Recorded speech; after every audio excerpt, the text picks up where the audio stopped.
ঝাড়খণ্ডের দেওঘর জেলায় অবস্থিত নৌলাখা মন্দির। 1932 সালে এই মন্দিরটি তৈরি করেন কলকাতার পাথুরিঘাটা অঞ্চলের মহারানী চারুশীলা দেবী। কথিত আছে চারুশীলা দেবী আকস্মিকভাবে তার স্বামী এবং পুত্রকে অকালে হারিয়ে মানসিকভাবে বিপর্যস্ত হয়ে পড়েন।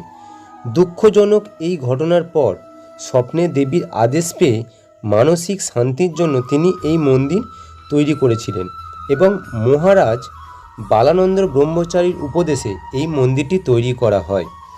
মন্দিরটির প্রকৃত নাম হচ্ছে যুগল মন্দির। মন্দিরের ভিতরে শ্রীকৃষ্ণ ও বালানন্দ ব্রহ্মচারীর সুন্দর মূর্তি আছে। এই মন্দিরটি তখনকার সময়ে 9 লাখ টাকা দিয়ে তৈরি হয়েছিল বলে এই মন্দিরটির আরেকটি নাম রাখা হয়েছিল নৌলাখা মন্দির। এরকম আরও নতুন নতুন ভিডিও পেতে আমার চ্যানেলটিকে সাবস্ক্রাইব করুন এবং ভিডিওটিকে শেয়ার করুন।